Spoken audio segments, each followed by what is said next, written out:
Bismillahirrahmanirrahim. Assalamu alaikum chers frères et sœurs. Avant de commencer, fermez un instant les yeux. Laissez-vous aller, respirez profondément et imaginez que vous tenez entre vos mains une clé. Mais cette clé n'est pas comme celle que vous avez l'habitude de voir. Ce n'est pas une clé de métal ou une clé forgée par l'homme.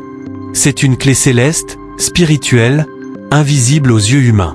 Pourtant, elle est là, à portée de main, prête à déverrouiller les portes de votre vie. Imaginez maintenant ces portes. Des portes qui, d'habitude, semblent scellées et impossibles à ouvrir. La porte de la sérénité, qui semble si loin quand ton cœur est lourd de soucis, d'angoisse et de doutes. La porte de la délivrance, qui paraît inaccessible quand tout semble bloqué autour de toi. La porte de l'espérance, celle que tu cherches désespérément quand tu te sens pris au piège de tes épreuves. Cette clé, Allah l'a placée dans ta vie. Elle est là, à portée de ta main, non pas dans les livres anciens réservés aux savants, mais à portée de ton cœur, de tes lèvres et de tes pensées. Beaucoup d'entre nous cherchent des réponses, des solutions à leurs problèmes dans ce monde. Nous nous accrochons à des projets, à des rêves matériels, et parfois même à des personnes, croyant que ce sont elles qui peuvent résoudre nos difficultés. Mais souvent, nous oublions l'essentiel, cette clé précieuse qu'Allah nous a donnée. L'invocation, le doigt. Nous avons souvent l'impression que la solution se trouve ailleurs, que notre propre voix n'est pas suffisante pour ouvrir les portes du salut. Pourtant, Allah nous a donné un moyen d'atteindre ce qui nous échappe, l'invocation. Cette clé, c'est l'invocation sincère qui traverse les cieux et atteint les oreilles divines. L'invocation, chers frères et sœurs, ce n'est pas une simple formule ou une prière répétée sans réflexion. Ce n'est pas un simple murmure que l'on prononce sans conviction. L'invocation est un cri du cœur, un appel de l'âme. C'est une soumission totale à Allah, une reconnaissance de notre dépendance envers lui, une humble demande de sa miséricorde, de sa clémence, de sa guidance. Quand nous invoquons Allah, nous reconnaissons qu'il est celui qui détient tous les pouvoirs, qu'il est celui en qui nous plaçons toute notre confiance. Le prophète, paix et bénédiction sur lui, a dit « L'invocation et l'adoration ». Ces mots sont puissants. Ils nous rappellent que l'invocation n'est pas un simple acte extérieur, une routine ou un rituel sans importance. L'invocation est un acte de dévotion profonde, c'est un acte de worship, un acte d'humilité envers Allah. Quand tu pries, tu n'invoques pas simplement des mots. Chaque mot est un acte d'adoration, un acte de foi, un acte de soumission totale au Créateur de l'univers. Chaque invocation que tu fais est une déclaration de ton amour, de ta dépendance, de ta foi en Allah. Allah, dans sa parole parfaite, nous rappelle une promesse magnifique dans le Coran. « Invoquez-moi, je vous exaucerai ». Surah Ghafir, verset 60. Allah ne dit pas « Invoquez-moi, peut-être que je vous exaucerai ». Non, c'est une promesse claire et directe. Il nous garantit que chaque invocation sincère sera exaucée. Peu importe les circonstances, Allah entend chaque appel. Il entend ce que l'on murmure dans notre cœur et ce que l'on prononce avec nos lèvres. Mais ce n'est pas tout. Allah nous donne également une grande leçon. Il nous enseigne que l'invocation est plus qu'une simple demande, plus qu'une quête personnelle de soulagement. C'est aussi un moyen de cultiver notre lien avec lui, de renforcer notre foi. Nous vivons dans un monde où les solutions immédiates et tangibles semblent à portée de main. Dès que nous sommes confrontés à un problème ou à une épreuve, notre premier réflexe est de chercher une solution qui soit visible, concrète et immédiate. Nous cherchons des réponses dans le monde matériel, dans des choses qui peuvent nous apporter un soulagement rapide. Nous nous accrochons parfois à des relations humaines, à des biens matériels ou à des projets personnels, croyant que ce sont eux qui résoudront nos soucis. Mais en réalité, ces choses, bien qu'importantes dans notre vie, ne sont que des solutions temporaires. Elles peuvent apaiser la douleur pendant un moment, mais elles ne résolvent pas le fond du problème ni n'apportent une paix durable. Face à l'adversité, notre tendance naturelle est de réagir immédiatement, de trouver une issue rapide, de régler le problème par nous-mêmes. C'est pourquoi, dans de nombreux cas, nous oublions la clé la plus puissante à notre disposition. L'invocation, le doigt. L'invocation n'est pas une solution matérielle, ce n'est pas quelque chose que nous pouvons voir ou toucher physiquement, mais c'est une solution spirituelle d'une puissance inégalée. Pourtant, trop souvent, nous négligeons ce recours divin, comme si nous ne faisions pas confiance à cette clé spirituelle qui nous est donnée par Allah. Au lieu de nous tourner vers lui immédiatement, nous nous épuisons dans la recherche de solutions éphémères et souvent infructueuses. Imaginez une maison plongée dans l'obscurité totale. Vous êtes à l'intérieur, paniqué, cherchant frénétiquement la lumière. Vous frappez les murs, ouvrez les fenêtres, soulevez le sol, sans aucune idée de l'endroit où se trouve l'interrupteur. Vous êtes dans le noir, désespéré, mais vous ne vous rendez pas compte que l'interrupteur est juste à côté de vous, à portée de main. C'est exactement ce qui se passe lorsque nous négligeons l'invocation. Nous errons dans l'obscurité de nos préoccupations, de nos angoisses, de nos épreuves, cherchant des solutions de manière désespérée, sans penser à activer cette clé divine, cette lumière qui pourrait éclairer notre chemin. Tant que nous ne tendons pas la main vers l'invocation, nous restons dans cette obscurité, dans le flou des solutions temporaires et des distractions qui ne font que prolonger notre souffrance. Mais dès que nous tendons la main vers cette clé divine, tout change. Dès que nous nous tournons sincèrement vers Allah, en lui faisant confiance et en invoquant son nom avec foi, la lumière divine inonde nos vies. Nos inquiétudes s'apaisent, nos peines semblent moins lourdes, et la clarté apparaît là où il y avait de l'incertitude. Le doua est cette lumière. Elle éclaire les coins sombres de notre cœur et de notre esprit, dissipant les ténèbres de la confusion et du désespoir. Allah nous offre cette lumière à tout moment, nous n'avons qu'à faire un pas vers lui, à faire l'effort d'ouvrir la porte de l'invocation pour que sa miséricorde et sa guidance nous inondent. La vraie question est donc, pourquoi, malgré cette promesse divine, continuons-nous parfois à ignorer l'invocation? Pourquoi cherchons-nous d'abord des solutions ailleurs? La réponse réside dans notre nature humaine. Nous sommes souvent impatients, à la recherche de réponses immédiates, visibles et tangibles. L'invocation, quant à elle, exige une foi profonde et une confiance en Allah, même lorsque la réponse ne vient pas immédiatement. C'est un acte spirituel qui ne se base pas sur des certitudes visibles, mais sur une conviction intérieure que, quelle que soit la situation, Allah nous entend et nous répond. L'invocation est une clé précieuse qui ouvre des portes invisibles mais puissantes. Elle n'est pas simplement un acte de demande, elle est une voie directe vers la miséricorde d'Allah, un moyen par lequel nous pouvons trouver refuge et guérison, tant pour notre cœur que pour notre corps. L'invocation est une guérison spirituelle, un remède qui nous protège des maladies du cœur et de l'esprit, et qui nous rapproche de notre Créateur. Dans l'histoire des prophètes, nous trouvons de nombreux exemples où l'invocation a sauvé des vies et des âmes. L'un des exemples les plus puissants est celui de Younous, paix sur lui, qui a été englouti par un poisson dans l'obscurité des mers. Lui-même accablé par l'épreuve, dans une situation où il ne voyait aucune issue, il s'est tourné vers Allah dans la plus profonde des invocations. Il n'y a de divinité que toi, gloire à toi, j'ai été du nombre des injustes. Sourate Al-Anbiya, verset 87. Ces simples mots ont été une confession d'humilité, un aveu de dépendance totale à Allah, et une demande de pardon. Allah l'a exaucé et l'a sauvé des ténèbres les plus profondes. Ce moment symbolise l'une des plus belles vérités de l'invocation. Elle nous sauve dans nos moments les plus sombres, quand tout semble perdu et que nous n'avons plus aucune issue. Mais l'invocation ne se limite pas à sauver nos corps ou à résoudre nos problèmes immédiats. Elle nous offre aussi une voie vers la purification du cœur. Quand nous invoquons, nous nous remettons à Allah, reconnaissant notre faiblesse et notre besoin constant de sa guidance et de sa miséricorde. L'invocation devient alors un moyen de purifier notre cœur des mauvaises pensées, des rancœurs, des doutes et de l'orgueil. Elle nous aide à nous détacher des distractions mondaines et à nous concentrer sur l'essentiel, notre relation avec Allah. En outre, l'invocation est un moyen de renforcer notre foi. Lorsque nous prions, nous nous rappelons que tout ce que nous avons, tout ce que nous sommes, vient d'Allah. Chaque mot que nous prononçons dans notre doua est un acte de reconnaissance envers lui. Même si la réponse à notre demande tarde à venir, la pureté de notre intention et la sincérité de notre cœur font de l'invocation un acte de dévotion qui est toujours exaucé sous une forme ou une autre. La réponse d'Allah peut être différente de ce que nous attendons, mais elle est toujours parfaite pour nous, même si nous ne la comprenons pas immédiatement. L'invocation est aussi un moyen de renforcer notre patience. Dans ce monde rapide et impatient, où nous voulons tout de suite, l'invocation nous enseigne l'importance de la patience, de la confiance en Allah et de l'acceptation de sa volonté. Lorsque nous invoquons Allah avec foi, nous cultivons cette patience divine qui nous aide à traverser les épreuves avec calme et sérénité. Nous apprenons à attendre avec confiance, sachant qu'Allah connaît le meilleur pour nous et qu'il ne nous laisse jamais sans réponse. Enfin, l'invocation nous protège. Elle agit comme un bouclier contre les malheurs de ce monde.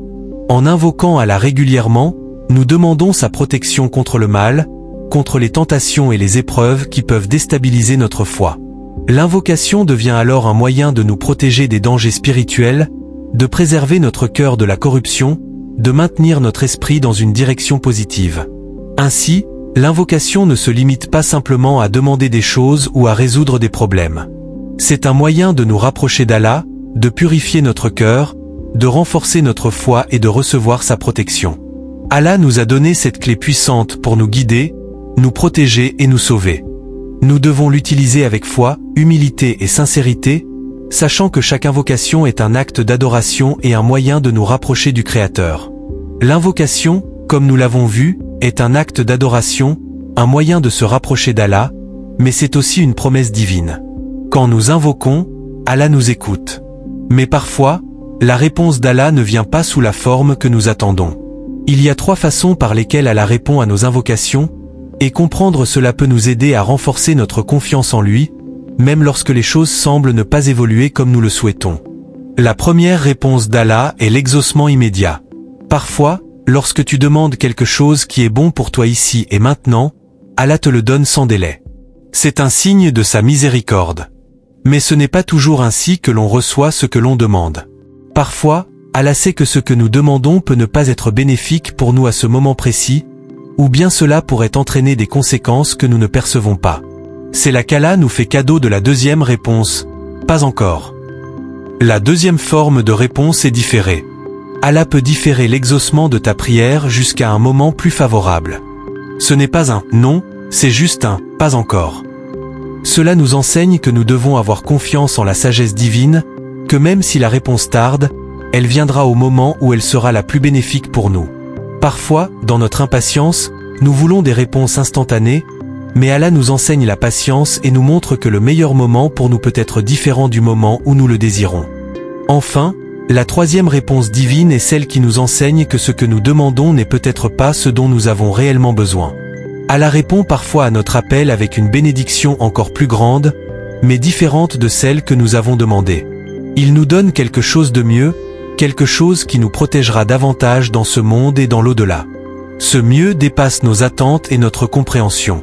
Peut-être que ce que nous demandons nous nuirait, et Allah nous accorde quelque chose de plus juste pour nous, même si nous ne le comprenons pas immédiatement. Ces 3 réponses de Dieu, oui, immédiatement, pas encore, et j'ai mieux pour toi, sont toutes des témoignages de l'amour d'Allah et de sa sagesse infinie. Il répond toujours, mais dans la forme qui est la meilleure pour nous. Parfois, cela signifie que nous devons attendre, et parfois cela signifie qu'Allah nous protège de quelque chose que nous ne voyons pas. Mais même dans l'attente, Allah est présent avec nous. L'une des plus grandes leçons que nous puissions tirer de l'invocation se trouve dans l'histoire du prophète Younous, paix sur lui. Ce prophète, dans un moment de désespoir absolu, englouti par le poisson dans les profondeurs de la mer, a fait appel à Allah avec des mots simples mais puissants. Ce moment d'obscurité, qui semble être la fin, est en réalité un tournant spirituel majeur pour Younous, paix sur lui. Ce récit nous rappelle que peu importe la profondeur de nos ténèbres, nous pouvons toujours nous tourner vers Allah pour la lumière. Dans le ventre du poisson, Younous, paix sur lui, n'avait nulle part où aller, aucune porte à ouvrir, mais il savait qu'il devait se tourner vers celui qui détient tout pouvoir. C'est à ce moment précis qu'il a invoqué Allah en disant « La ilaha illa anta, subhanaka inni kuntu minaz zalimin. Il n'y a de divinité que toi, gloire à toi, j'ai été du nombre des injustes. » Sourate Al-Anbiya, verset 87. Ces mots ne sont pas longs, mais leur puissance est inégalée. Ce n'était pas une longue prière remplie de demandes, mais une confession d'humilité et une reconnaissance de l'unicité d'Allah. L'invocation de Younous, paix sur lui, est une leçon puissante. Elle nous enseigne que peu importe nos erreurs, peu importe combien nous avons fauté, la porte du pardon est toujours ouverte. Parfois, nous pouvons nous sentir accablés par nos fautes, et la honte peut nous éloigner de la miséricorde d'Allah. Mais l'histoire de Younous, paix sur lui, nous montre que, même dans nos moments les plus sombres, l'invocation sincère, avec humilité et repentance, peut ouvrir la voie au salut. Allah n'a pas dit qu'il l'a sauvé uniquement, mais qu'il sauve les croyants. Ce n'est pas limité à Younous, paix sur lui, c'est une promesse universelle. L'invocation sincère et pleine de foi peut nous sauver nous aussi, dans nos propres moments de désespoir. L'invocation ne doit pas être un acte ponctuel réservé aux moments de crise. Elle doit devenir une habitude quotidienne, un souffle constant qui traverse notre vie. Le prophète Muhammad, paix et bénédiction sur lui, a enseigné à ses compagnons de faire l'invocation pour tout, même pour les petites choses. Une fois, lorsqu'un compagnon a perdu sa sandale, il a invoqué Allah pour l'aider à la retrouver. Pourquoi cette petite invocation est-elle importante? Parce que cela nous montre que rien n'est trop petit pour Allah. Nous avons souvent tendance à oublier que dans chaque aspect de notre vie, Allah est présent. Nous ne devons pas réserver nos prières et nos invocations aux grandes épreuves. Même les plus petites choses méritent notre reconnaissance et notre prière. Quand nous invoquons Allah chaque jour, même dans les moments de joie, nous nous rappelons que tout ce que nous avons vient de lui.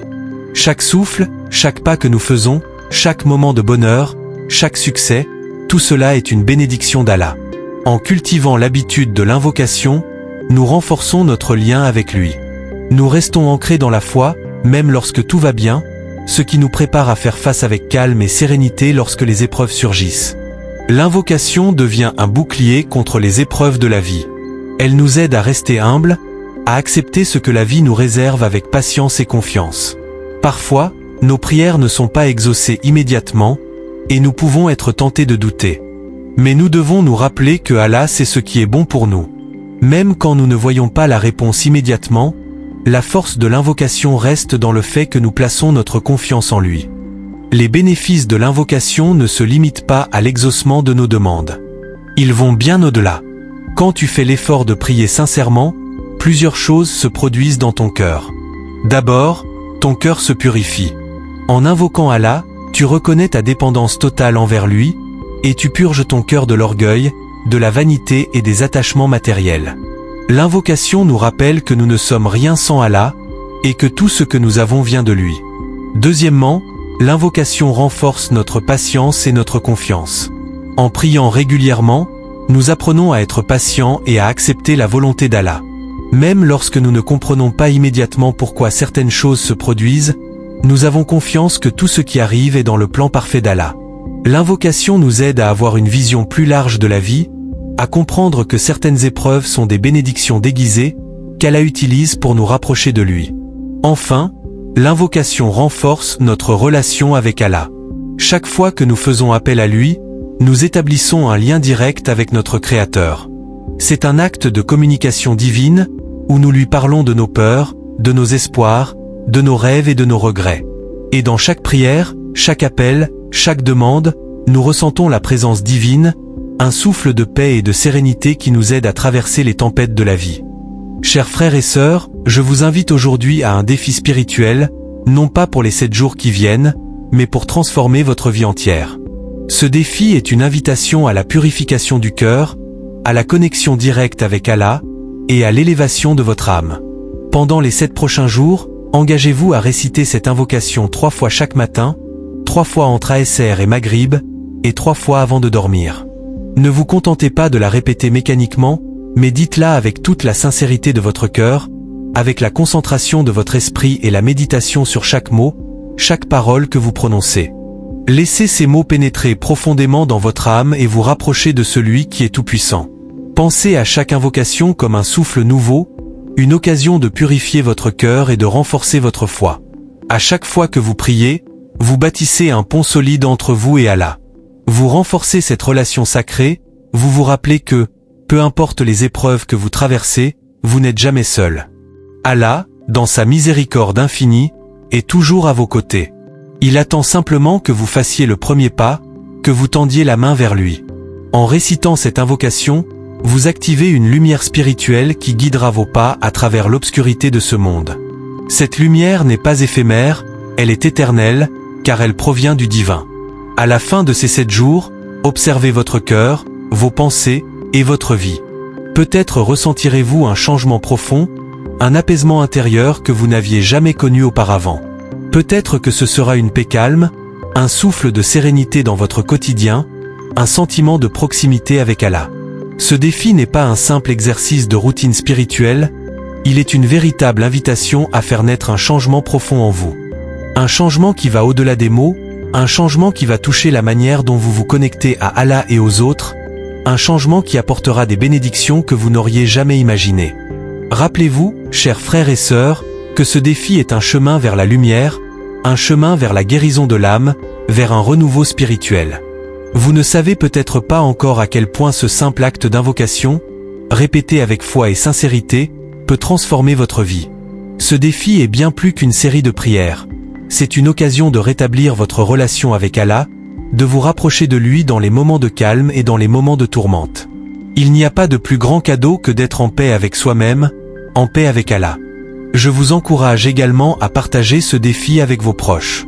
Peut-être que, tout comme vous, ils ont besoin de cette clé divine, de cette lumière dans leur vie.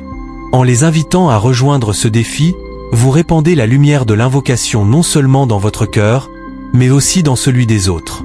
Ce n'est pas simplement un défi pour vous, c'est un appel à la communauté, à la famille, à vos amis. Ensemble, nous pouvons créer un cercle de lumière et de paix, une onde de bénédiction qui traverse nos vies et nous unit dans la foi et l'amour d'Allah. Si ce message vous touche, si vous ressentez au fond de votre cœur l'appel à répondre à ce défi, je vous invite à vous abonner à cette chaîne. Abonnez-vous pour ne jamais manquer un rappel spirituel, pour continuer à nourrir votre âme et renforcer votre lien avec Allah. Chaque vidéo que vous recevrez est un pas de plus vers la lumière, vers la purification et la paix intérieure. Activez la cloche de notification, afin de ne jamais manquer une occasion de vous rapprocher de celui qui vous aime plus que tout. L'abonnement à cette chaîne n'est pas seulement un geste simple, c'est un acte de foi, un engagement à vous améliorer spirituellement et à transmettre cette lumière autour de vous. Ensemble, faisons en sorte que cette lumière d'invocation ne s'éteigne jamais, qu'elle brille dans nos cœurs et dans nos vies. Que ce défi soit le début d'un voyage spirituel profond, un voyage qui vous apportera des bénédictions infinies, ici et dans l'au-delà. Que Allah accepte vos prières, qu'il vous accorde sa miséricorde, et qu'il illumine vos vies de sa lumière divine.